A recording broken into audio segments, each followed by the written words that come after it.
It was a bitter December evening, and I stood in my cluttered apartment, staring at a crumpled eviction notice. My job, a grueling gig at a marketing firm, had vanished in a round of layoffs, and my savings were a ghost. I was 34, single, and drowning in a sea of unpaid bills and unanswered emails. Panic clawed at my chest, but beneath it, a faint urge stirred, something I couldn't name. Finding peace felt like a distant dream, yet it called to me through the storm. My phone pinged with relentless urgency from my landlord texts. Payment due tomorrow. No excuses. My sister called, her voice tight.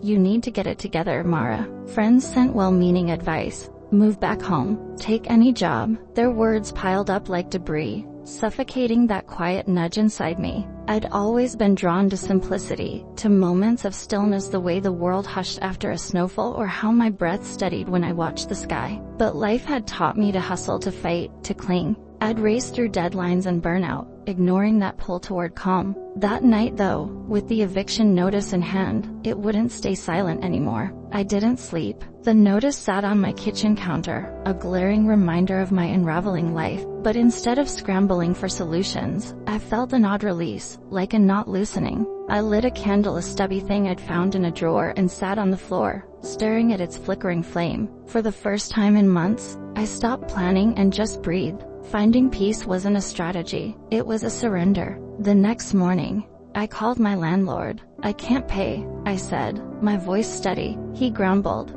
gave me a week's grace, and hung up.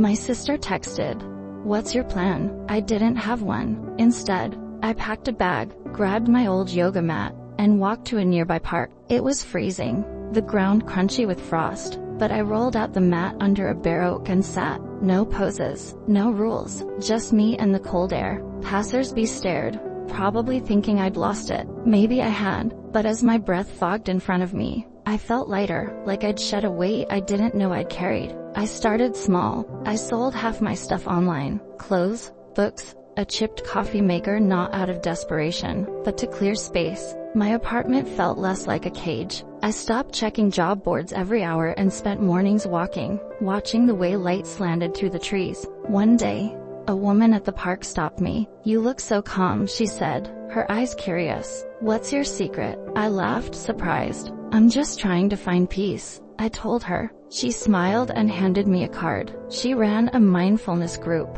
"Come sometime," she said. Was this what finding peace opened up? Quiet invitations from the universe? A month later, I joined that group. It met in a drafty community center, a circle of mismatched chairs and people like me, tired, searching, human. We didn't talk much. We sat in silence, breathing together. At first, my mind raced. Bills, failure, what ifs, but slowly, it settled. I started helping out, setting up chairs, brewing tea. One evening, the woman who'd invited me, Lynn, pulled me aside. "You've got a gift for this," she said. Ever thought of teaching? I hadn't, but the idea stuck. I didn't rush it, kept walking, sitting, letting go. Then I found a part-time gig at a bookstore, enough to cover rent in a cheaper place, a tiny studio with a view of a sycamore tree. Then Lynn called. "We're hosting a retreat," she said. "Cool, lead it with me."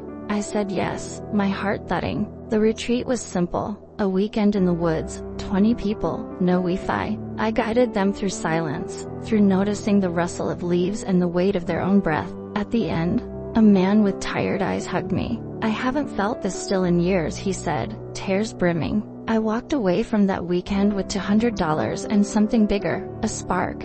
Finding peace wasn't just saving me, it was spilling over. It wasn't all smooth. Some days, the old panic crept back. I'd wake up at a.m., heart pounding, convinced I'd fail again. The studio's rent was low, but food wasn't free, and the bookstore gig barely stretched. One week, I skipped meals, living on tea and stale bread, too proud to ask for help. I'd sit by my window, staring at that sycamore, willing the calm to return. It didn't always come. I gripped my knees, fighting the urge to run back to the grind, to the safety of chaos I knew so well. One night, I broke. I sat on my floor, the candle long burned out, and cried raw, ugly sobs that echoed in the empty room. I wasn't failing at peace, I was learning it. The next day, I walked to the park, sat under that oak, and let the wind wash over me. A kid ran by, dropping a crumpled dollar. I picked it up, handed it back, and he grinned. That tiny exchange cracked something open. I didn't need to fix everything, I just needed to be here. A week later, Lynn offered me a steady role co-teaching weekly sessions. It paid enough to breathe again. Finding peace wasn't a finish line, it was a path through the shadows. Looking back, I see it. The loudest storms don't have to win. My landlord wanted rent. My sister wanted plans. My past wanted control. They weren't wrong, they just weren't my truth. Finding peace didn't erase the mess. It taught me to stand in it without breaking. That whisper I'd heard wasn't a fix, it was a guide, leading me to a stillness I'd forgotten I could claim. Now, I lead mindfulness groups, scraping by, but fuller than ever. I'm not rich or settled by the world's rules, but I'm awake to the wind, to my breath, to the small joys of a quiet life. The lesson is stark and simple. Peace isn't out there, it's in you waiting. When I stopped fighting the storm and listen, I didn't just survive, I grew. That's the gift of finding peace. It doesn't promise perfection, but it promises you. So when life roars, sit still. The calm might just change everything.